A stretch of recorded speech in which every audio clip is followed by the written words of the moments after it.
నోరు తెరిస్తే అబద్ధం, పెదవి విప్పితే పచ్చి అబద్ధం, అడుగు వేస్తే అడ్డమైన అబద్ధం, మాట అబద్ధం, చేత అబద్ధం, హామీ అబద్ధం, అందమైన అబద్ధం నుంచి దిక్కుమాలిన అబద్ధం దాకా సందర్భాన్ని బట్టి చంద్రబాబు అనే అబద్ధాల ఫ్యాక్టరీ నుంచి అబద్ధాలు రిలీజ్ అవుతూనే ఉంటాయి. జనం ఆశ్చర్యపోని, సిగ్గుపడని, అయోమయం అయిపోయి ఏమైనా సరే ఆయన మాత్రం అబద్ధాలు చెప్తూనే ఉంటారు. అందుకే నిజం చెప్తే తల 1000 వక్కలవుతుందని చంద్రబాబుకి మునిశాపం ఉందని వైఎస్ఆర్ ఎప్పుడో చెప్పారు. స్వాతంత్ర దినోత్సవ వేడుకల సందర్భంగా మరోసారి అబద్ధాల చంద్రుడు అద్దిరిపోయే లెవెల్లో పర్ఫార్మెన్స్ ఇచ్చేశారు. అబద్ధాల మీద అబద్ధాలతో ఏపీ ప్రజలను మరోసారి వెక్కిరించారు. దీనిపైనే ఇవాల్టి మ్యాగజైన్ స్టోరీ. పచ్చి అబద్ధాలు, మహా అబద్ధాలు, తలతిక్క అబద్ధాలు, తల తోక లేని అబద్ధాలు, కుట్రతో కూడిన అబద్ధాలు, పాత అబద్ధాలను కప్పిపుచ్చే కొత్త అబద్ధాలు, ఇకపై చెప్పబోయే అబద్ధాలకు సపోర్ట్ కోసం చెప్పే పునాది అబద్ధాలు, పాలసీల్లో అబద్ధాలు, పాలనలో అబద్ధాలు, హామీల్లో అబద్ధాలు, హద్దు పొద్దు లేని అబద్ధాలు. చెప్పి చెప్పి నాకు అలుపు, విని విని మీకు విసుగు రావాల్సిందే తప్ప చంద్రబాబు అబద్ధాల పర్వానికి అంతు పంతు అంటూ ఉండదు. అందుకే అబద్ధాల చంద్రుడు స్వాతంత్ర దినోత్సవ వేడుకల్లో చెలరేగిపోయారు. నాన్ స్టాప్ అబద్ధాలతో అల్లాడించేశారు. దేశ రాజకీయాల్లో నేనే సీనియర్, సంపద సృష్టించడం ఎలాగో నాకు తెలిసినట్టుగా మరెవరికీ తెలియదు, నన్ను మించిన విజనరీ లీడర్ ఈ దేశంలోనే లేరు. ఇలా చెప్పుకుంటూ పోతే చంద్రబాబు కొట్టుకునే సొంత డబ్బాకి హద్దే ఉండదు. అంతటి సీనియర్ నాయకుడు, దశాబ్దాలుగా ఎడాపెడా సంపద సృష్టించేస్తున్న నాయకుడు, విజనరీలో దేశమంతా గర్వించదగ్గ నాయకుడు అయిన చంద్రబాబు అధికారంలో ఉన్నా లేకున్నా ఎప్పుడు చేసేవి కొన్ని ఉన్నాయి. కుట్రలు, కుతంత్రాలు చేయడం, అబద్ధాలు చెప్పడం. అధికారంలో ఉన్నప్పుడు వీటిని చేయడంలో మరింత దూకుడు ప్రదర్శిస్తారు చంద్రబాబు. అబద్ధాన్ని, మోసాన్ని కలిపేసే సరికొత్త కుట్రలు పన్నడం నుంచి రాజకీయమైన, పరిపాలన అయినా అబద్ధాలను అవసరాలకు అనుగుణంగా అవలీలగా చెప్పడంలో చంద్రబాబుతో పోటీ పడే నాయకుడు దేశ రాజకీయాల్లోనే లేరు. అబద్ధాల పుట్ట అన్న తరహాలో ఎలాంటి చోట అయినా, ఎలాంటి సందర్భంలో అయినా అబద్ధాలు చెప్పే చంద్రబాబు జాతీయ జెండా సాక్షిగా చెలరేగిపోయారు. స్వాతంత్ర దినోత్సవ వేడుకల్లో చంద్రబాబు అనర్గళంగా చెప్పిన అబద్ధాలు విని 5.5 కోట్ల మంది ఏపీ ప్రజలు తలలు పట్టుకున్నారు. నవ్యాంధ్రప్రదేశ్కి మొదటి ముఖ్యమంత్రిగా ప్రజలు నాకు నాడు అవకాశం ఇచ్చారు. అనుభవం, ప్రజల సహకారంతో కష్టపడి దేశంలో టాప్ 3 రాష్ట్రాల్లో ఒకటిగా ఏపీని నిలిపాం. విన్నారుగా, ఓపెనింగే అదరగొట్టేశారు. 2014 నుంచి 2019 వరకు సీఎంగా పనిచేసి ఆంధ్రప్రదేశ్ని దేశంలోనే టాప్ 3 స్టేట్స్లో ఒకటిగా నిలబెట్టారట చంద్రబాబు. 2014 నుంచి 2019 మధ్య ఏపీలో అసలేం జరిగింది? ప్రత్యేక హోదా సాధించే అవకాశం ఉన్నా సరే ఆ ప్రయత్నం చేయలేదు చంద్రబాబు. స్కిల్ స్కామ్ నుంచి మొదలు పెడితే కరెంటుని, ఫైబర్ని దేన్ని వదలకుండా కుంభకోణాల మేళా చేశారు. ఇక అమరావతి పేరుతో చేసిన స్కామ్లు, నాటి సింగపూర్ మంత్రి ఈశ్వరన్తో కలిసి వేల కోట్ల రూపాయలు దిగమింగడానికి వేసిన స్కెచ్లు, ఇలా చెప్పుకుంటూ పోతే ఒకటా రెండా? 2019లో జగన్ ముఖ్యమంత్రిగా బాధ్యతలు స్వీకరించేసరికి ఆంధ్రప్రదేశ్ ఖజానాలో చంద్రబాబు మిగిల్చిన సొమ్ము ఎంతో తెలుసా? జస్ట్ 100 కోట్ల రూపాయలు. మొత్తం ఊడ్చిపారేశారు. అలాంటిది దేశంలోనే టాప్ 3గా ఆంధ్రప్రదేశ్ని నిలబెట్టామంటూ అబద్ధమాడేశారు చంద్రబాబు. ఇక అక్కడి నుంచి మొదలు పెడితే ఒకటా రెండా? ఎన్నెన్ని అబద్ధాలో. ఏపీ బ్రాండ్ ని పునరుద్ధరించేందుకు కూటమి ప్రభుత్వం పనిచేస్తున్నది. పారిశ్రామికవేత్తలకు నమ్మకాన్ని కల్పించి తిరిగి రాష్ట్రానికి పెట్టుబడులు వచ్చేలా కృషి చేస్తున్నాం. స్పీడ్ ఆఫ్ డూయింగ్ బిజినెస్ విధానంతో 20కి పైగా కొత్త పాలసీలు తెచ్చాం. ఇప్పటి వరకు 9 స్టేట్ ఇన్వెస్ట్మెంట్ ప్రమోషన్ బోర్డు సమావేశాలు పెట్టాం. 113 ప్రాజెక్టులకు సంబంధించి 5,94,000 కోట్ల రూపాయలకు పెట్టుబడులకి కేబినెట్ ఆమోదం తెలిపింది. వీటి ద్వారా 5,56,000 మందికి ఉద్యోగాలు వస్తాయి. రాష్ట్రంలో పెట్టుబడులు, పరిశ్రమల స్థాపనకు సంబంధించి మన ఆలోచనలకు కేంద్రం అందిస్తున్న సహకారానికి ధన్యవాదాలు. విన్నారుగా, చంద్రబాబు అబద్ధాల ప్రవాహాన్ని పారిశ్రామికవేత్తలకు నమ్మకాన్ని కలిగించారట. రాష్ట్రానికి మళ్లీ పెట్టుబడులు వచ్చేలా కృషి చేస్తున్నారట. ఇప్పటి వరకు 5.94 లక్షల కోట్ల పెట్టుబడులను ఆమోదించేశారట. ఇన్ని అబద్ధాల మధ్య అసలు నిజమేంటో చూద్దామా? ఏపీ బ్రాండ్ ఇమేజ్ ని అంతర్జాతీయ స్థాయిలో డ్యామేజ్ చేసింది రెడ్ బుక్ పాలనే కదా.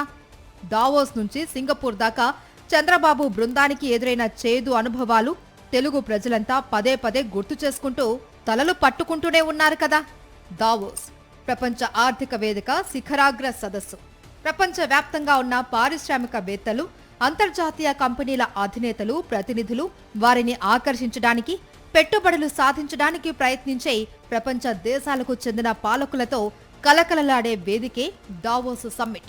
అలాంటి దావోస్లో ఆంధ్రప్రదేశ్లో పెట్టుబడి పెట్టడానికి ఒక్క పారిశ్రామికవేత్త కూడా ఆసక్తి ప్రదర్శించలేదు. దావోస్ సదస్సులో బిలియన్స్ డాలర్లు ఒప్పందాలు జరిగాయి, లక్షల కోట్ల రూపాయల ఎంఓయూలు జరిగాయి. కానీ ఏపీలో పెట్టుబడి పెట్టడానికి ఒక్కటంటే ఒక్క సంస్థ కూడా ముందుకు రాలేదు. చంద్రబాబు, లోకేష్ టీం ఎన్ని పిల్లి మొగ్గలేసినా, కోట్ల రూపాయలు ఖర్చు చేసి నేషనల్ మీడియాలో ఎంత హైప్ క్రియేట్ చేసినా అదంతా ఒట్టి బూటకమని తేలిపోయింది. చంద్రబాబు విజనరీ ముసుగు దావోస్ వేదికగా తొలగిపోయింది. రెడ్ బుక్ రాజ్యాంగం అమలు చేస్తూ ఏపీలో ఆటవిక పాలన సాగిస్తున్న కూటమి సర్కార్ను చూసి భయపడిపోయిన పారిశ్రామికవేత్తలు ఏపీలో పెట్టుబడులు పెట్టడానికి ససేమిరా అనేశారు. పొరుగు రాష్ట్రం తెలంగాణ 1,32,000 కోట్ల రూపాయల పెట్టుబడులు సాధిస్తే విజన్ అంటే నేను, ఐటీ అంటే నేను, టెక్నాలజీ అంటే నేను అంటూ దశాబ్దాలుగా ఊదర కొడుతున్న చంద్రబాబు కోటి రూపాయల పెట్టుబడులను కూడా ఏపీకి సాధించలేకపోయారు. ఆంధ్రప్రదేశ్ పేరు చెబితేనే ప్రపంచవ్యాప్తంగా పారిశ్రామికవేత్తలు పారిపోయే స్థితిలో ఏపీ బ్రాండ్ ఇమేజ్ ని చంద్రబాబు అన్కో నాశనం చేశారు. అంతర్జాతీయంగా ఏపీ పరువు తీశారు. దావోస్ కేంద్రంగా జరిగిన అవమానాన్ని ఎవరూ మర్చిపోకముందే రాష్ట్రానికి మరో ఘోర అవమానం జరిగింది. అందుకు కారణం పచ్చముఠా అవినీతే. అమరావతి నిర్మాణంలో సింగపూర్ భాగం పంచుకుంటుందని తెగ ఊదరకొట్టి తండ్రి కొడుకులు ఇద్దరు అధికార బృందాన్ని వేసుకుని కోట్ల రూపాయలు ఖర్చు చేసి సింగపూర్ వెళితే ఏం జరిగింది? సింగపూర్ ప్రభుత్వం మీకొక దండం అని మొహం మీదే చెప్పేసింది. ఆంధ్రప్రదేశ్ పేరు చెప్పగానే సింగపూర్ ప్రభుత్వం అంతగా హడలిపోవడానికి కారణం ఆంధ్రప్రదేశ్లో ఉన్న చంద్రబాబు ప్రభుత్వమే. ఇదే చంద్రబాబు ప్రభుత్వం 2014-19 మధ్య తమ దేశం పేరును అడ్డం పెట్టుకొని అమరావతితో ఎంత పెద్ద భూ దోపిడీకి స్కెచ్ గీసిందో తెలుసు కాబట్టే సింగపూర్ పాలకులు చంద్రబాబు ప్రతిపాదనలకు నో చెప్పేశారు. అమరావతి నిర్మాణంలో భాగస్వాములు కాలేమన్నారు. ఎందుకంటే చంద్రబాబు అన్కోతో చేతులు కలపడమంటే అవినీతి మకిలిని అంటించుకోవడమే, అవినీతి కూపంలో అడుగు పెట్టడమే అని సింగపూర్ ప్రభుత్వం గ్రహించింది. 2014-19 మధ్యే కాదు, ఇప్పుడు కూడా పచ్చముఠా అమరావతిలో ఎలా అవినీతికి పాల్పడుతుందో సింగపూర్ పాలకులకు తెలియంది కాదు. 2018 నాటి అంచనాలను విపరీతంగా పెంచి అమరావతిలో రెండో దఫా దోపిడీకి చంద్రబాబు చేస్తున్న స్కామ్లు కూడా సింగపూర్ ప్రభుత్వం దృష్టిలో ఉన్నాయి. అమరావతిలో భూమి ప్రభుత్వానిదైనా, ఇసుక ఉచితమైన, నిర్మాణ ఖర్చులు 2018తో పోలిస్తే పెరుగుదల లేకపోయినా భారీగా అంచనాలు పెంచి దోచేస్తున్న తీరుతో ఈ అవినీతి వ్యవహారంలోకి అడుగు పెట్టలేమని చెప్పేసింది. చంద్రబాబు ప్రభుత్వ అరాచక పాలనతో, అవినీతితో ఆంధ్రప్రదేశ్ బ్రాండ్ ఇమేజ్ ఘోరంగా డ్యామేజ్ అయింది. దావోస్ నుంచి సింగపూర్ దాకా మన కళ్ళ ముందే ఇన్ని ఆధారాలు స్పష్టంగా కనిపిస్తుంటే చంద్రబాబు మాత్రం ఏపీలో పెట్టుబడుల వెల్లువ కొనసాగుతుందని, 1,00,000 కోట్ల రూపాయల పెట్టుబడులు వచ్చి పడుతున్నాయని పచ్చి అబద్ధాలు చెప్పేశారు. స్వాతంత్ర దినోత్సవ వేడుకల్లో చంద్రబాబు చేసిన అబద్ధాల మేళ ఇప్పుడు తెలుగు రాష్ట్రాలలో చర్చనీయాంశంగా మారింది. సంపద సృష్టి అబద్ధం, ఆ అబద్ధం మాటున దాచిన చేదు నిజం. అప్పుల సృష్టి, ఖజానా ఖాళీ, పచ్చి అబద్ధం. ఆ అబద్ధం మాటున దాగిన నిప్పులాంటి నిజం సూపర్ 6 హామీలను అటకెక్కించటం. విజనరీ ముసిగే పెద్ద అబద్ధం. ఆ అబద్ధం మాటున దాచేసిన భయంకరమైన నిజం బాబుగారు చేస్తోన్న ఆర్థిక విధ్వంసం. నిప్పులాంటి మనిషిని అనే డైలాగు గలీజ్ అబద్ధం. ఆ అబద్ధం మాటున దాగిన ఒళ్ళు గగురు పొడిచే నిజం రాష్ట్రానికి వెన్నుపోటు. తన అవలక్షణాలను, కుట్రలను, కుతంత్రాలను దాచేయడానికి క్షణానికి ఒక అబద్ధం, నిమిషానికి ఒక అబద్ధం చెప్తూ దశాబ్దాలుగా రాజకీయం చేస్తున్న చంద్రబాబు ఇప్పుడు మరింత స్పీడ్ పెంచారు. ఆ క్రమంలోనే తన పాలనలో అసమర్థతని, ప్రజా సంక్షేమం మీద తనకున్న వ్యతిరేకతని దాచేయడానికి జగన్ పాలన మీద అబద్ధాలతో దాడి చేశారు చంద్రబాబు. ప్రజలను ఎన్నిసార్లైనా మోసం చేయవచ్చు అని తన మీద తనకు అపారమైన నమ్మకం చంద్రబాబుకి. అందుకే ఎల్లప్పుడూ అబద్ధాలనే చెప్పడానికి చంద్రబాబు తహతహలాడుతూ ఉంటారు. స్వాతంత్ర దినోత్సవ వేడుకల ప్రసంగంలో జగన్ పాలనలో 10 లక్షల కోట్ల రూపాయలు అప్పులు చేసేశారంటూ పచ్చి అబద్ధాన్ని మళ్లీ చెప్పారు. ఎన్నికల వేళ ఇచ్చిన హామీలను ఎగ్గొట్టడానికి ఏపీ అప్పులు 12 లక్షల కోట్ల రూపాయలని, 14 లక్షల కోట్ల రూపాయలని నోటుకొచ్చినట్టు కూశారు. కానీ ఆ కుట్రలకు ఆర్గనైజ్డ్ క్రైమ్లో చంద్రబాబు నైపుణ్యాన్ని ఆయన ప్రభుత్వం ప్రవేశపెట్టిన బడ్జెట్ బట్టబయలు చేసింది. 2024 మార్చి 31 నాటికి ఏపీ అప్పు 6.46 లక్షల కోట్లని బడ్జెట్ వేళ బయట పెట్టక తప్పలేదు చంద్రబాబు ప్రభుత్వానికి. ఇందులో గ్యారెంటీల కింద తెచ్చిన అప్పు 1,54,797 కోట్లను తీసేస్తే నికరంగా ఉన్నది కేవలం 4,91,000 కోట్లు మాత్రమే. ఈ 4,91,000 కోట్ల రూపాయల అప్పులు 2014 నుంచి 2024 వరకు చేసినవి. అంటే ఇందులో 2014 నుంచి 2019 వరకు చంద్రబాబు ప్రభుత్వం చేసిన అప్పులు ఉన్నాయి. 2019 నుంచి 2024 వరకు జగన్ ప్రభుత్వం చేసిన పబ్లిక్ అప్పులు 2,34,225 కోట్ల రూపాయలు మాత్రమే. కానీ పచ్చముఠ మాత్రం అప్పుల పేరుతో జగన్ మీద విషం కక్కుతూనే వచ్చింది. మళ్లీ జాతీయ జెండా సాక్షిగా జగన్ పాలనలో 10 లక్షల కోట్ల రూపాయలు అప్పులు అయిపోయాయని నిస్సిగ్గుగా అబద్ధం చెప్పేశారు చంద్రబాబు. జగన్మోహన్ రెడ్డి గారి ప్రభుత్వం రాష్ట్రాన్ని సర్వనాశనం చేసింది, రాష్ట్రాన్ని అధోగతి పాలు చేసింది అని చెప్తున్నాడు. ఇందాక చెబుతున్నాడండి 10 లక్షల కోట్లు అంట మేము అప్పు చేసింది. అంతకుముందు ఏం చెప్పారు? 6 లక్షల కోట్లని సభాముఖంగా చెప్పి ఇవాళ మళ్ళా 4 కలుపుతున్నాడు. అంతకుముందే ఎన్నికల ముందే 14 లక్షల కోట్లు అని చెప్పాడు. అన్ని అబద్దాలు చెప్పేటటువంటి కార్యక్రమం ఎందుకు తిరుగుతుంది? ఇప్పుడు చంద్రబాబు నాయుడు గారు వచ్చి సంవత్సరం అవుతుంది. ఇవాళ 2 లక్షల కోట్లు అప్పు చేసినటువంటి సందర్భం. ఎవరు ఎక్కువ చేస్తున్నారు? చంద్రబాబు నాయుడు గారు. అప్పుడు ఏమన్నారు మీరు? ఇది శ్రీలంక అయిపోతుంది, అప్పులు చేసేస్తున్నాడు జగన్మోహన్ రెడ్డి అన్నారు. ఇవాళ మీరు వచ్చి అంతకన్నా ఎక్కువ అప్పులు చేసేటటువంటి పరిస్థితికి వచ్చి మమ్మల్ని విమర్శించే నైతిక హక్కు మీకు ఎక్కడుంది అని ఈ సందర్భంగా నేను చెప్పదలుచుకున్నా. సూపర్ 6 హామీలను అరాకొరా అయినా చంద్రబాబు ప్రభుత్వం అమలు చేస్తుంది అంటే వైఎస్ఆర్సీపీ వెంట పడటం వల్లే. తొలి ఏడాది తల్లికి వందనం నుంచి మహిళలకు ఉచిత బస్సు వరకు అన్ని ఎగ్గొట్టారు. వైఎస్ఆర్సీపీ తీవ్ర స్థాయిలో ఆందోళనలు నిర్వహించడంతో లక్షల మందికి కోత పెట్టి తల్లికి వందనం అమలు చేశారు. నెలకు 3,000 నిరుద్యోగ భృతి అతిగతి లేదు. ఆడబిడ్డ నిధి ఇవ్వాలంటే ఆంధ్రప్రదేశ్ ని అమ్మేయాలి అని మంత్రి అచ్చెన్నాయుడే సెలవిచ్చారు. ఆడవాళ్ళకి నెలకి 1,500 అది చెయ్యాలంటే ఆంధ్రాని అమ్మాలి. ఎన్నికలప్పుడు మా ఆడబిడ్డలో మా ఆడబిడ్డలంటూ కపట ప్రేమ ఒలకపోసి అధికారంలోకి రాగానే హ్యాండ్ ఇచ్చేశారు. ఇక అధికారంలోకి రాగానే పీఎం కిసాన్తో సంబంధం లేకుండా ఏటా ప్రతి రైతుకు తామే 20,000 ఆర్థిక సాయం అందిస్తామని చంద్రబాబు, లోకేష్ సహా కూటమి నేతలంతా ఎన్నికల్లో హామీ ఇచ్చారు. తీరా అధికారంలోకి రాగానే కేంద్రం ఇచ్చే పీఎం కిసాన్ సొమ్ము 6,000తో కలిపి 20,000 మాత్రమే సాయం అంటూ నాలుక మడతేశారు. తొలి ఏడాది పెట్టుబడి సాయాన్ని పూర్తిగా ఎగ్గొట్టిన టీడీపీ కూటమి ప్రభుత్వం రెండో ఏడాది అమలుకు 1,00,000 ఆంక్షలతో లబ్ధిదారుల్లో కోతలు విధించేసింది. ఇక మహిళలకు ఉచిత బస్సు హామీ అమల్లోనూ మోసమే.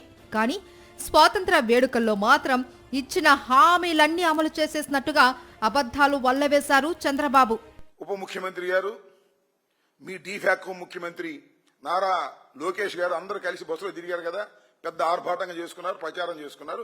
14 మాసాల తర్వాత మీరు అధికారంలోకి వచ్చిన తర్వాత 14 మాసాల తర్వాత ఏమండి ఉచిత బస్సు దేనిలో ఇచ్చారు మీరు? పథకం Palle Velugu, ultra Palle Velugu, city ordinary, city metro, express ఈ బస్సులు మాత్రమే. మొత్తం 16 కేటగిరీ బస్సులు ఉంటే కేవలం 5 బస్సుల్లో మాత్రమే నువ్వు అవకాశం ఇచ్చావు. 6 బస్సుల్లో. కడవాయిని ఓకే కదా, కడవాయిని లేవుగా, ఎక్కే పని లేదుగా.